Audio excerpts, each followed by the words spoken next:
Hello student, स्वागत है आपका English competitive exam with SSP में।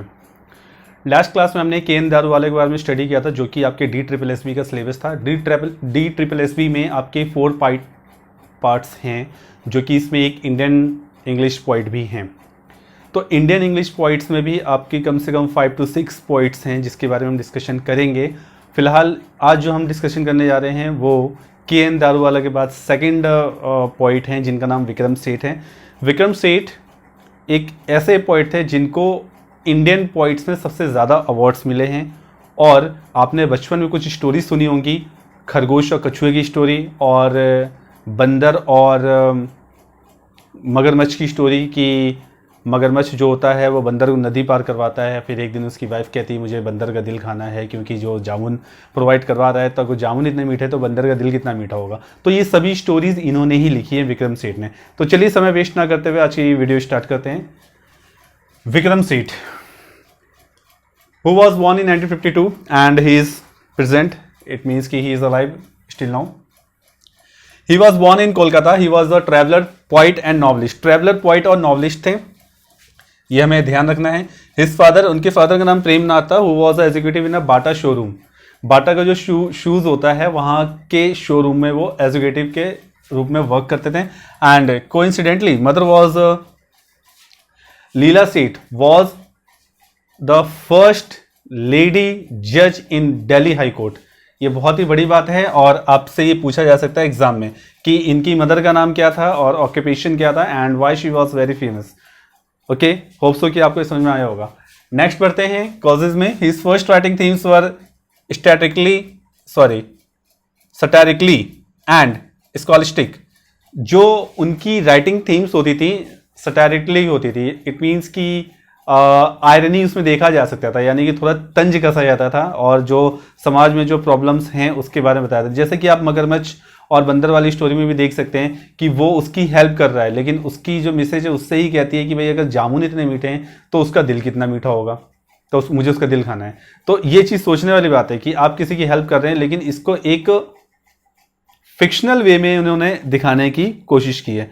तो ये चीज़ एक सटायरिक वे में दिखाया जा सकता है कि किस तरह से आयरनी है।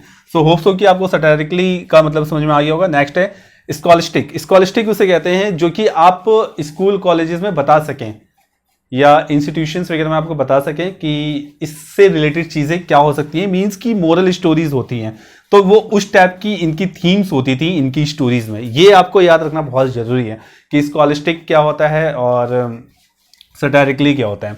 In 1993 he composed the collection of poems. उन्होंने 1993 में कलेक्शन ऑफ पोएम्स को कंपोज किया था और उसका नाम था द बीस्टी टेल्स। क्या नाम था? The Beastly Tales. कब किया था? 1993 में। It's most tales were comic, ridiculous and reimagined. और जो इसके ज़्यादातर जो टेल्स थे वो इस तरह से थे, कॉमिक थे, यानी कि आपको थोड़ा सा हास्यपद लग सकता है वो और अच्छा लगता है, मतलब एंटरटेनमेंट कह सकते हैं। और रेडिकुलस एंड रीइमेजिन्ड ऐसे हैं कि आप उसको फिर से इमेजिन करोगे कि सोचोगे कि यार ऐसा हो भी सकता है, नहीं हो सकता है। That comes from Indian, Greece and Ukraine. The crocodile and monkey, the tortoise and the rabbit are the example of this collection. ठीक है, as I told you in the starting of this video that Vikram Seth was very famous, is actually में वो जिंदा है। Vikram Seth is a very famous writer. तो hope so कि आपको ये चीजें समझ में आ रही होंगी। आगे बढ़ते हैं। His first book was mappings. जो उन्होंने एक अपनी जो फर्स्ट बुक पब्लिश की थी उसका नाम मैपिंग्स था and it was published in 1980 and it was the collection of many poems. बहुत सारे इसमें पोएम्स थे।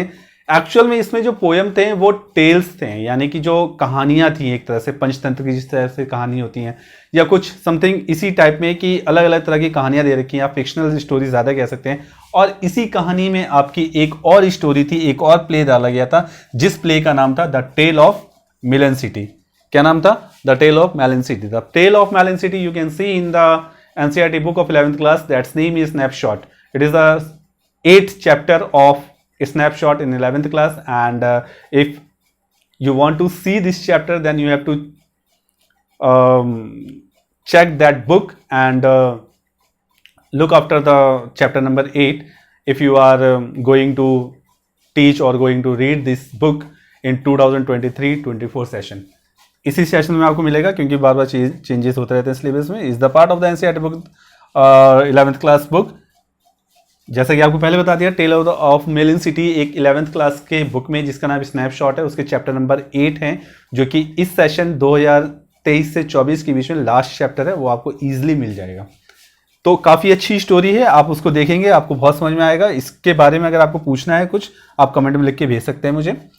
His first novel published in 1986 the golden gate. अब आते हैं उनके फर्स्ट नॉवल पे। देखिए दो चीज़ें होती हैं, एक आपका पोइट्री कलेक्शन उन्होंने 1980 में निकाला, दूसरा निकाला 1986 में, यानी कि इन्होंने 6 साल के अंदर ही एक नॉवल लिख डाला। ये बहुत ही बड़ी अचीवमेंट है, एक नॉवल लिख डाला। नॉवल अपने आप में बहुत बड़ी अचीवमेंट होती है। तो आप इन्होंने ये लिखा कि, और उसका टाइटल दिया था द गोल्डन गेट। ये गोल्डन गेट जो उन्होंने लिखा, ये इतना ज़्यादा फेमस हुआ था कि इनको साहित्य अकेडमी अवार्ड मिला था इसके लिए 1988 में, यानी 2 साल बाद ही इतना ज़्यादा फेमस हुआ कि 2 साल में ही फेमस हो गया कि उनको एक अवार्ड मिल गया। Okay, now we come to the topic. Was written in verse. ये वर्स में लिखा था, यानी राइमिंग स्कीम में लिखा था, एज अ पोएम लिखा गया था, जिसकी राइमिंग स्कीम देखिए एग्जाम में आता है आपके, कि इस पोएम की राइमिंग स्कीम आपसे पूछ सकते हैं गोल्डन गेट की। क्यों पूछ सकते हैं? Because it was the first novel published by Vikram Seth. तो इसकी राइमिंग स्कीम क्या थी? A B C C D D E F E G G. अगर आप पोइट्री पढ़ते हैं या आप BA ऑनर्स कर चुके हैं तो आपको ये राइमिंग स्कीम का मतलब 101% पता होगा।